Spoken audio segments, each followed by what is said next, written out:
Jonathan, do you ever feel like the world's forgetting something it should never forget? I do, especially when it comes to animals, to memory, and especially to elephants. What about them? Elephants don't just live in the present. They remember the past, like maps carved into their bones. Like, what kind of memory?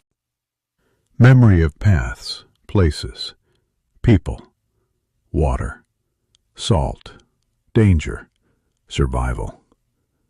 Passed down, not in words, but in instinct. Wait, so they inherit maps? Yes, it's called mammal memory. It's not on paper, not digital. It's memory stitched into their cells across generations. So like their great-great-grand elephant once walked that way, and now they still do? Exactly. Through forest corridors, through valleys, across rivers and deserts. And now, those paths are blocked, aren't they? Yes. By highways, farms, cities, railroads, mines, things built without ever seeing the invisible trail.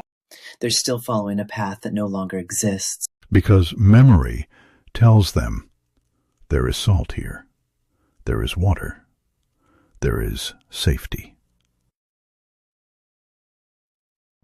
But now there's concrete, fences, trucks. And fear.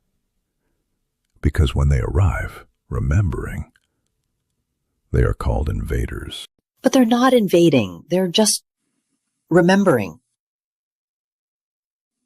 Exactly. They are not wild threats. They are ancient travelers. And we treat them like criminals for having a memory. In truth, it's not elephants who forget.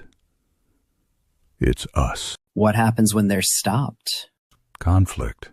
Retaliation. In India, over 100 elephants and 500 humans die annually due to human-elephant conflict.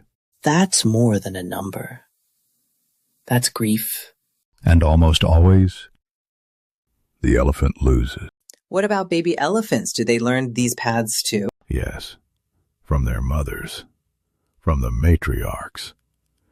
It's a form of oral history told through footsteps and scent. So, even a baby learns how to find salt, where the droughts were? Where the water holes dry first.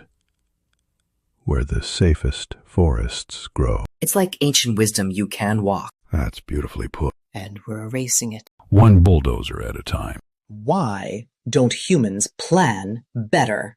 Many don't know. Others choose not to look. Then we have to make them see. That's why conservation groups are mapping elephant corridors using GPS tracking and satellite data. Like where? In India, the Wildlife Trust of India. In Africa, Save the Elephants. In Southeast Asia, Elephant Family. So they use data to find memory? Yes. Where elephants still try to pass, these groups document it and protect the land. How can people help? Support these groups. Share their stories. Push governments to include migration data in development plans. And just pause before planting tomatoes in the middle of an ancient elephant highway. Quite. Memory doesn't stop at property lines. So, what if we made more corridors, like all over the world? That's the vision. And not just for elephants. Corridors help tigers, leopards, wolves, bears, even frogs. So this isn't just about one animal. No, it's about protecting ancestral memory in nature, across species, across time. That makes me want to remember more. Then start by listening. Nature speaks in maps, but they're silent.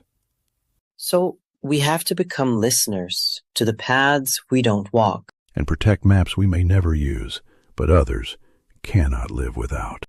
Every elephant step is part of a story older than cities.